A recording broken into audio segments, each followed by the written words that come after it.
Good afternoon, everyone in U.S. constitutional history.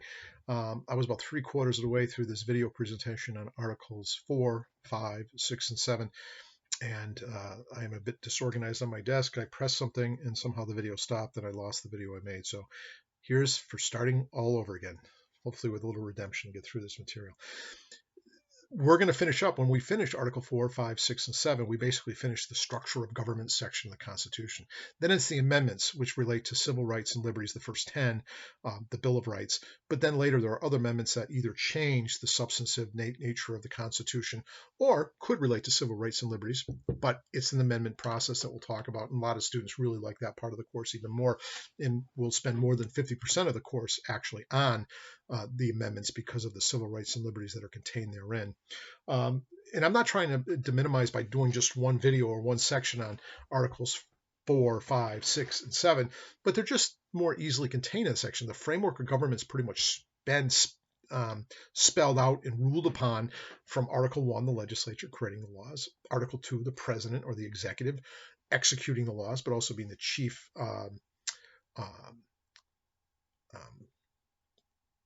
negotiator of foreign policy with the consent of the Senate, and also being the commander-in-chief of the armed forces. And Article 3 is the judiciary to interpret laws, to say what law is, and also, because of Marbury versus Madison, to say what the Constitution is and what potentially violates it. And if it does violate the Constitution, it's null and void. But Article 4, called the Full Faith and Credit Clause, there are several subparts, but the first one is basically all states must give credence or honor and enforce out-of-state court judgments as long as they went through the entire process and their judgment is deemed valid in the home state. Any other state would be required to enforce that. So I always bring up the example of a child support, and I have actually had in some involvement in this case. I didn't take the case because I try to stay away from family law matters as much as I can, but I was renting office space to an individual who said, "Hey, I got this thing against me. I don't know what's going on. It's a Maine case." I said, "Well, I don't practice in Maine, problem solved for me." He goes, no, it's a Massachusetts case somehow. And he shows it to me. Basically, he has a judgment for a significant amount of child support out of the state of Maine, and now trying to enforce it in Massachusetts. He goes, how can they do that? They lack jurisdiction. They lack the power to make a decision about me. That's not true, because under the Full Faith and Credit Clause, the state of Massachusetts has to honor the judgment of the state of Maine. And the state of Maine basically can't reach this guy, and he has assets and income flowing in the state of Mass. And so they want Mass to be the conduit through which their judgment's honored. And that's a pretty much general rule. It happens all the time. The one major caveat is all things in the Constitution, all civil rights and liberty, especially when we get to the Bill of Rights, we'll talk about that. There are limitations. None of them are absolute. And so states do sometimes have a very strong public policy against a certain policy of another state, and the ruling, judgment, decree of another state might be able to be ignored or dishonored by another state if it's inherently in opposition to the state's public policy. They give an example. If some state were to allow polygamy or bigamy or something like that, or incest wasn't somehow recognized in a home state, the other state could basically ignore those rulings because it's contrary to fundamental public policy. And that was true for a period of time under gay and lesbian marriage. Massachusetts being one of the first states that recognized it in its own state as being a right for gays and lesbians to marry as long as they were adult and consenting and were competent.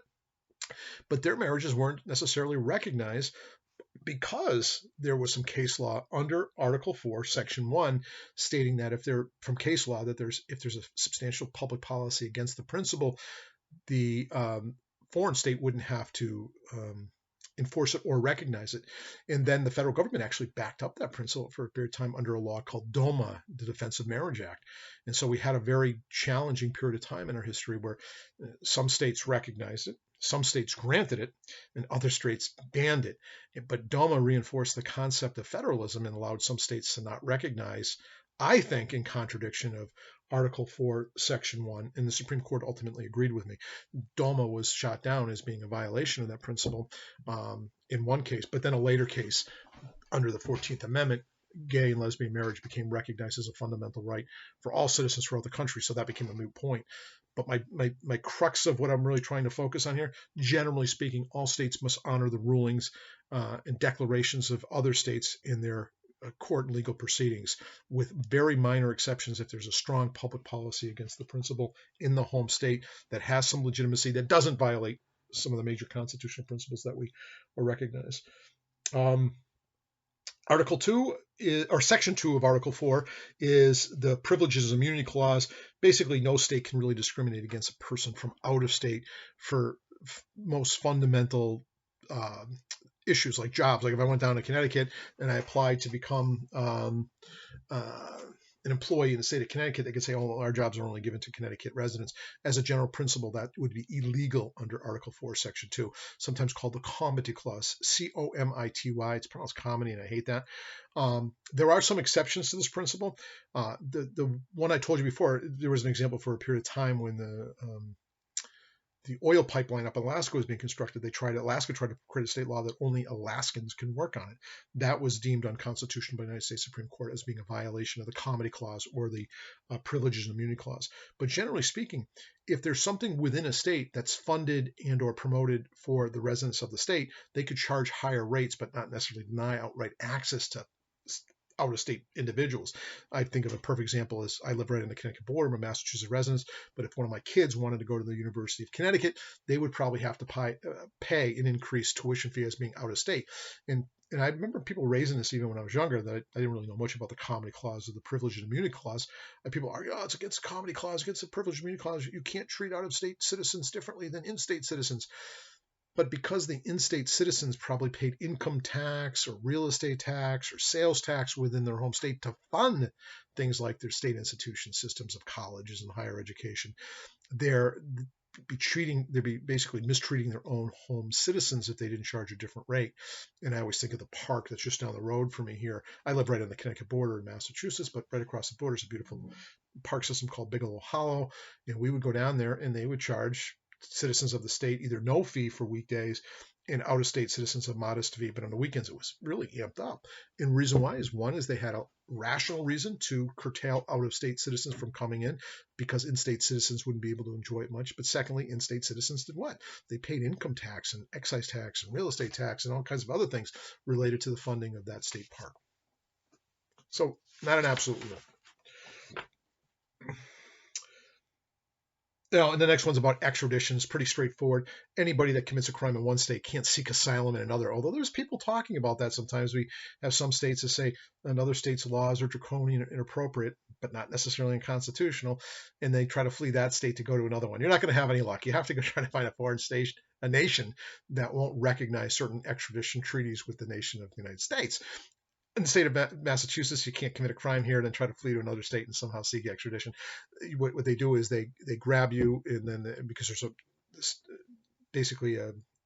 the interstate warrant system, they'll pick you up. They'll charge you in that state with being a fugitive from justice. They'll hold you, and if you want, you can force the home state of Massachusetts to issue a governor's warrant. It's a pain in the ass for the state to do it. I usually ask my clients to waive that, because once they waive it, they'll start getting credit for the time they're held in Massachusetts. Before that, in my most recent one, I had a guy had a warrant out of the state of Florida, got picked up here in Massachusetts. I urged him to waive extradition and arraignment. He did. He was held for another month up in Massachusetts. He goes, well, that's outrageous. Because, yeah, but I know he was going to get a year down in Florida anyways. And once you waive extradition, you start getting credit for time. Or if you didn't waive extradition and you had to wait for the governor's warrant to be issued, it might take a few weeks and you wouldn't get credit for that time, which I think is inappropriate. That's not a big deal. The next section, under section, it's Article 2, Section 2, Subpart 3 is the Fugitive Slave Law. And it was put right in here that, and so some people say our Constitution is this beautiful document. There was some racist history written right in there. They didn't call them slaves necessarily, but here's the language. No person held in service or labor in one state under the laws thereof, escaping to another, shall the consequence of any law or regulation therein be discharged from some service. So you couldn't run from, the state of Georgia and come up to a free state like Massachusetts and somehow declare your freedom on the Underground Railroad. Well, you might be able to stay free because many of the states that were becoming abolitionists in nature wouldn't enforce this section of the Constitution, which was really controversial, became much more draconian and much more strictly enforced after the Missouri Compromise of 1850, because that was the great compromise about not only where slavery would be allowed to exist, but they really ratcheted up the nature of how the Fugitive Slave Law would work, it was so outrageous. In fact, that if someone was caught and argued that they were a slave, there was a presumption they were a slave, and a judge would actually be paid more money if they were found in their findings that the person was an escaped slave, as opposed to if they were a legitimately free person under whatever law or provision, other than basically escaping to a free state. The good news is, although the Constitution may have had some real racist and troubling language in the beginning, we had the amendment process. We fixed it in the 13th Amendment and the 14th Amendment. Certainly took out this very, very dark period of history that was within our Constitution, basically the empowering the Fugitive Slave Act. Section 3 of Article 4 is the process by which a new state or new territory becomes a state. This could potentially, there's movement from time to time for the Commonwealth of Puerto Rico to become a state, and they have to petition. They have to have a constitution that's basically reviewed by the Congress and the president to be approved. But it also requires a significant vote, which is very unlikely to happen unless there's a strong impetus for it. But we know certain states were eked out of others. Maine was eked out of Massachusetts at a period of time.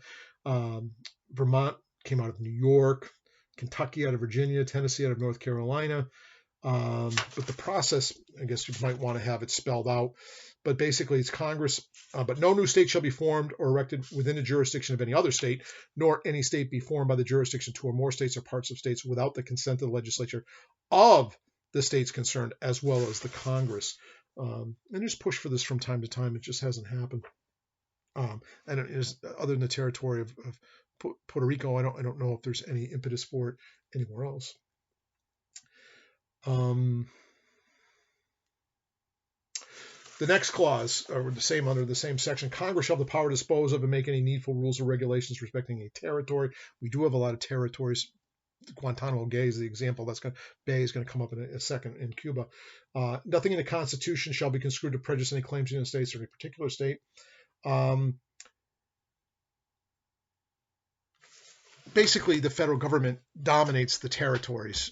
It's not, any other state. The territory may have some given a lot of autonomy, but the federal government approves all the rules and regulations therein. But the bigger question is, does the Constitution flow to those people that are residing there? And initially, there was a case called the Insular Cases, which related to a bunch of, I believe, island holdings in the Pacific near the Philippines. And there they said, no, it's basically just because the United States has control and dominion over those lands doesn't mean the rights and privileges of those people living in those jurisdictions extend to them. I think a poor case, I think it's largely been deemed to be passé, meaning it would be unlikely to be recognized today. In fact, we know the case might even put a test question on it. Hint. The Mulbadine case versus Bush 2008, Supreme Court extended the writ of habeas corpus to territory which the United States has a functional jurisdiction, like Guantanamo Bay. And so I think that expands it. I think appropriately. A lot of people will get mad at me over that one, but the reality is if we're going to fight for things like due process and democracy and fundamental rights that people are trying to deny us, we should afford them the same rights and privileges to make sure that prosecutions are done fair and appropriate. I have no problem with convicting people and punishing them appropriately that are enemy combatants, but they should have due process, is, I think, the argument under that clause. Next one, the last clause in Article 4, the United States shall guarantee every state and union a Republican form of government. Not that big a deal. It's not going to come up too often. What is a Republican form of government might be part of the debate, but generally speaking, each state has to have representative democracy. And so every state does. Some kind of, doesn't have to be a bicameral legislature. It doesn't have to have the same kind of structure like that. It can have a unicameral. I think Pennsylvania did for a long time. I don't know if any state still does today. They might.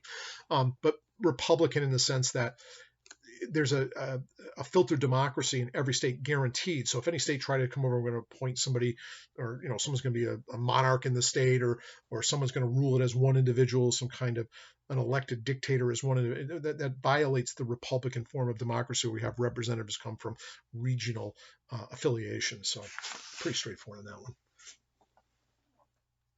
Oh, then the last clause, which is part of Section 4, deals with the states being able to call to the federal government when there's any basically riots and or internal disruption, basically sending federal troops at the request of the state. This comes up because of Shays' Rebellion. When we were creating the Constitution, Massachusetts couldn't quell Shays' Rebellion by its own state powers initially. They had to hire some mercenaries and private military, quasi-military people to help squash the Shays' Rebellion, but also came out of fears of slave revolts. There were 4 major slave revolts in this country. There was one outside the country, but it really made a lot of headlines and put people in the South in huge fear of slave revolts, and they wanted the federal government to be able to come in and quash that if requested. That Haitian slave revolt was successful, and there was concerns down south that if the federal government wouldn't be able to quash that or be requested to quash that, it would be detrimental to the internal safety of some of the southern states. Article 5, the amendments, and this is the big thing. I love my Constitution the way it is today, and when we recognize there's flaws or problems, in a large degree of consistent uniformity or agreement, we can fix this thing. So some of us think there's problems right now, and others say, I don't think there's such a problem. The Constitution is going to state it is. We don't want people to be able to be mercurial, whimsical, to be able to change their mind easily on how our government works.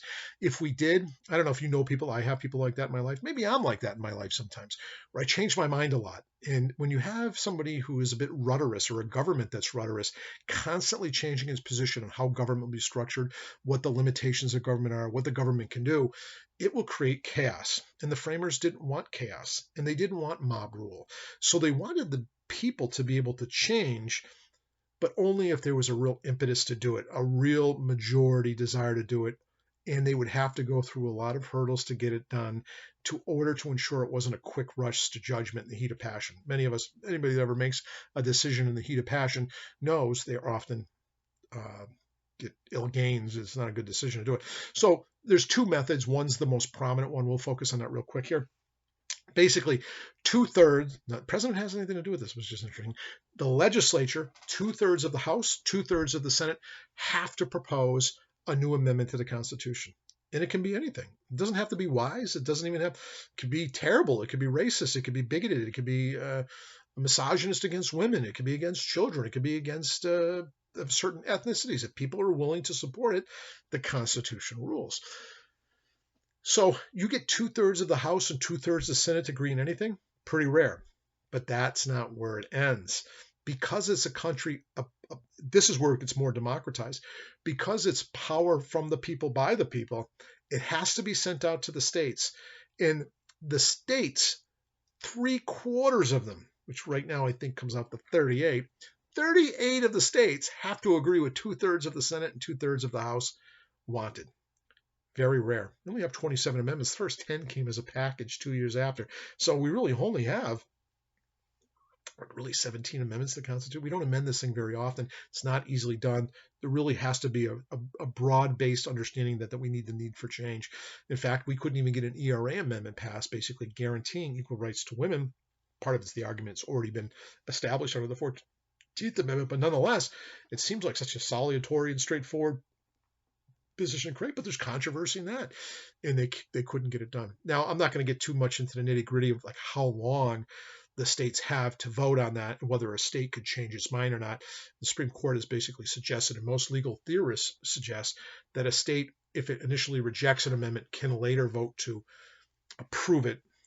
They have that power to change their mind, but it has to be done within a timeline that Congress sets. And the Congress can give additional time. And they did that under the ERA. It didn't pass initially, so they extended the time, hoping the states would change his mind, but it never had enough votes. That's one method. You should know about the other method. The other method is, instead of 2/3 of the House and 2/3 of the Senate making a recommendation, sometimes the legislature is not responsive to the people. So there's almost this referendum mechanism. I think it's only been done once. And that's where 2/3 of the state propose a constitutional convention. And then once 2/3 of the state get together and draft language to amend the Constitution, then it goes, the second tier is the same test. Still a very difficult test. 3/4 have to approve of what 2/3 of the states have proposed. Very difficult. Yeah, and here's the language I want you to really remember. I don't know if anybody's watching these videos anyways, but I miss being in the classroom, you guys. Generally, most scholars believe that Congress and not the court should determine the validity of a state's ratification. That states may not rescind ratification, but states may later approve an amendment after first disapproving it. So once it's approved, it's kind of set in stone by the state. But once disapproved, they can reconsider. It's kind of makes sense when you really do the analysis. The book, I like that, brings some examples of different types of legislation that came forward as a potential amendment and how it came close in one, which Lincoln didn't even oppose just on the eve of the Civil War, was to guarantee the institution of slavery be protected, never being able to be revoked from the Constitution in those southern states that already had it, basically not allowing expansion, but easing some of the tension by saying all of you folks that are really concerned about maintaining slavery will be able to do so through this amendment. And that was the Corwin Amendment. But I think, thankfully, it didn't pass. Not that I wanted to have a civil war, but I think slavery should have ended. And imagine if that passed, how long would slavery have continued, into the 20th century? Kind of frightening. There's talk right now, if you're curious about it, the whole amendment process on Article 5. There's an amendment right now circulating. There's always just tens of thousands of amendments circulating. They never usually get enough traction to really pass 2/3 of the House, 2/3 of the Senate, and 3/4 of the states. But one that I think will be the Electoral College. I think there's enough concern about this lack of one person, one vote. But again, it takes 3/4 of the state to approve it in the end. In which states benefit from the Electoral College? Small states. They have more power in their voting because the Electoral College shifts some of the power to smaller states because it's based upon how many senators and representatives you have. And no matter what we do, California only has 2 United States senators, but so does Rhode Island. So Rhode Island gets more of a boost, if you will, by the Electoral College. So I don't know if we'll get the 3/4. But the others, over funding of political campaigns, there's a lot of controversy over not just corporations, but unions and other entities being able to spend unlimited amounts of funds for political causes. And people say, well, that is tainting our democracy through the funding process and should be limits on that. But the court has said the Constitution protects those kinds of spending practices as a recognition of a free speech doctrine. And some people saying, well, we need a constitutional amendment to control sort of this unwieldy way in which money buys elections and or promotes policy. That's been circulating by Jim McGovern, who's a member of Congress right out of the House of Representatives, right out of Worcester. I still don't think it's going to pass. I don't think it's getting a lot of headway. Probably many of you don't even know that's in circulation right now, being debated and all that and the rest. Article 6 is a big one. It was controversial for a period of time, but after the Civil War, pretty much quashed it. The supremacy clause. And we know people argue, well, we got a state law that says this, we got a federal law that says that. The federal government's laws, if they're in contradiction with state laws, trump state law, including state constitutional principles, get trumped by federal law or federal constitution if it's in the realm of their jurisdiction. This was questioned early on in our nation. It was actually questioned by people who drafted the Constitution. There was something called the Virginia and Kentucky Resolves, written by Thomas Jefferson and James Madison. Well, Thomas Jefferson wrote the Constitution. He certainly wrote the Declaration of Independence. He had a lot of influence in it.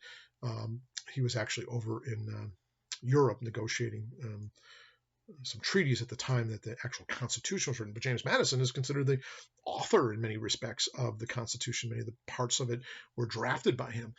He actually advocated, and so did Thomas Jefferson, that states had the power to nullify. It was called the Great Nullification Crisis. The bigger one was out of South Carolina in the 1830s. But initially, even early on, because of the Sedition Act, they were so upset that there was a federal law, that said you can be basically jailed for criticizing the president or the government. And these guys were the opposition party that weren't in power at the time, the Republican Democrats. And they were so upset over that, they said the states didn't have to enforce it, nor should they do anything to help enforcing the Alien and Sedition Act, because it's unconstitutional and states have the power to basically veto federal law. That's clearly in contradiction of Article 5. Article 6, the Supremacy Clause. But nonetheless, people have argued that for a long time. The Civil War put its heel on that one. It's definitely over. Constitution trumps state power all the time. People still argue about it on some level to this day. There are some people who don't like what's in the federal government, and they say the state should be able to do something different. Now, different might be okay. It's whether it's in contravention of it. So our state of Massachusetts, for example, has a very liberal set of civil liberties when it comes to things like search and seizure. I don't know if it's in this class, but I know I have police officers or people who want to become police officers. I have a state trooper, I think, in one class. There's a principle under our article, Declaration of Rights in Massachusetts that's read more liberally than the federal Fourth Amendment restriction against unreasonable searches and seizures. So a lot of people say, wait a minute, if the federal Fourth Amendment requires XYZ, how can the state of Massachusetts have something in a different realm? Isn't that a violation of the Supremacy Clause? Only if it's in contravention of it. If a state does something to enhance or increase civil liberties or rights, that's considered okay. So you can sometimes see the debate here. It's not as easy as you first think that, well, if it's in, that's not necessarily conflict if it's different. It could enhance or increase the goals of the principle under the federal law and not necessarily be in contradiction of it. But every so often we do get laws that come out that are in contradiction of federal law, and that's the question. What's going to happen? We know the answer now. It's pretty straightforward. As long as it's clear that it's some principle in the federal Constitution stands for XYZ, if a state law or principle is in contravention of it, does something that actually limits or destroys the objective of the federal Constitution, it's null and void. So I'm not worried about the debts, but we know it's a nice historical little note that Alexander Hamilton made a deal with Thomas Jefferson that if they moved the White House down to the Potomac, Washington, D.C., the state's debts from the Revolutionary War would be basically swallowed up by the federal government. States wouldn't be able to handle it, and Hamilton knew that to create economic stability in our country, to become more of a one nation, the federal government should eat this stuff, and we're going to stabilize the states as a result of it. Not that big a deal today, but it's an interesting point. Yeah, the supreme law of the land. I always ask that. What was the supreme law of the land? People put weird stuff. It's the United States Constitution. The senators, representatives, just to repeat, they have to take an oath or affirmation. But what's interesting in the same clause, they don't have to be of any religious faith whatsoever. There's no religious test. And believe it or not, a lot of the people at the convention hall and those that were debating back in the States about the actual adoption of the Constitution, some were very troubled that they should have the requirement that they believe in the deity or that they actually be of a specific faith. Religion was mixed heavily in our early part of our country with civic activity. And it was only at this early movement, and I think most people recognize, and there's a beautiful little vignette or little discussion here about a Jewish businessman who was active in the Revolutionary War and active in civic life, was saying how outrageous it'd be if I had to, adopt Christian doctrine that was contrary to what I believe as a Jew, and I'm still just as much as American as anybody else. And the framers got it right, that you can be as religious as all you all want, but there's no religious test or litmus test in order to participate in government. I think most people are in favor of that. Yeah, so some opponents of the Constitution argued that belief in God should be a requirement of office seekers. There's still some people, not politically, people can believe that. So if someone's running for office and they say, I'm an atheist, you're free to vote against them if that's your personal view, that you want somebody in as that identifies with certain religious quality. But will the government mandate that be required? And the answer is no, and I think most people agree with that. And then Article 7, I like to spend a little time on that. 20 minutes, I'll burn through it. I'm sorry I'm going so long. But we know that the ratification process was very, very complex. And I got to put some test questions on about the Federalists. After leaving Philadelphia in 1787, they said this is a go. This is a pretty good starting point for our government, and there's ways to fix it through the amendment process. Let's get it done. But even some of the members that were down there at Constitution Hall in Philadelphia were dissatisfied with the product, and I think it was only 39 delegates out of 55 signed it. Others were dissatisfied with it. And some of the original authors that wrote many of them bits of material said we're not going to sign it because of the lack of a Bill of Rights. George Mason University, probably heard that, was a big advocate of shoot this thing down. It doesn't have a Bill of Rights. One of the biggest things we all fought for was a limitation on government power. We need some protections written right in the Constitution. Well, there were some in the body of the Constitution. Right to a jury trial, criminal cases was embodied in there. Ex post facto laws, bills of attainder. There were certain civil liberties and rights in the body of the Constitution, but there's no Bill of Rights. And James Madison said, you don't need a Bill of Rights. It's a government of very limited authority. They're going to be dealing things with taxes and in commerce. How are people going to have their rights impinged upon? Well, no matter how brilliant James Madison was, the size of government and the government involvement in our lives really dictated, and I think the Anti-Federalists were correct on this, really dictated a need for the Bill of Rights. And there's a movement. So what happens after they leave Constitution Hall? They don't say, hey, state legislatures now vote on ratification of the Constitution. They're brilliant. They say it's power from the people. So it's going to be sent back to the states. The states are going to amass constitutional conventions of their citizenry. The people themselves will pick members of the community. They will go and they will vote on it. And you can't be a member of your state legislature. It was genius in this. Not only does it really stem from the people now, but it was genius in the sense that if you're asking states to give up power to a central government, what do you think you'd want to do as a state senator or a state representative? You don't want to give up your power. So they knew the state governments might not be so keen on this new federal centralized power under the new Constitution. So let's leave it to the people because they won't have such a vested stake in losing their power. I just think that was brilliant. But they went out and the two different groups were going out, and we know the Federalists were much more organized. They're more of the aristocracy of our society. They're bankers and lawyers and politicians. They're often very highly educated and they have resources. It's a political campaign. There's no question. And out of it came political parties. But boy, the campaign was masterfully done by Madison, Hamilton, John Jay. These other people wrote these very convincing articles of why the new Constitution should be adopted. And they sent them out in newspapers and in bills and in articles, and they were called the Federalist Papers because they're Federalists. They should have been called Nationalists, but they wanted a strong centralized government. They were called Federal. Unfortunately, the people that opposed it picked the very unfortunate name, the Anti-Federalists. It's just if you go into psychology of campaigning, there's an argument there that you call yourself anti-something. It's never that successful. But the Anti-Federalists did the same thing, too. They wrote articles. And Thomas Jefferson was over in Europe, and he writes a letter to James Mason, his good buddy. He says, what the hell? This is great, but where's the Bill of Rights? And Mason goes, you don't need one, pal. It's a government of limited authority. It will never get in our way. And Jefferson goes, the core of what we really fought for was really a concept of Bill of Rights. We got to get it in there. So what did they do? They recognized, believe it or not, early on, there was a real risk, especially Massachusetts, that some of the states were going to reject this thing. And they needed 9. That was the agreement. I don't know how they had the power to do that, but that's what they, basically our little mini revolution within a revolution. 9 of the 13 states would have to agree to adopt it to be enforceable against those 9, and then they knew the impetus would be the other 4, if they only got to 9, would ultimately approve it. The linchpin was Massachusetts, believe it or not. Everyone says, well, let's watch Massachusetts. Massachusetts approves it, it's likely going to be successful. If they disapprove it, it'll likely go down in flames. And early on, it looked like, not that it was polling done back then, but basically the mood was probably to do away with this because the Anti-Federalist movement was pretty well organized in Massachusetts, and they were really hung up. Guys like Sam Adams, the beer guy. It's too bad that his history is reduced to I think, a marginal beer.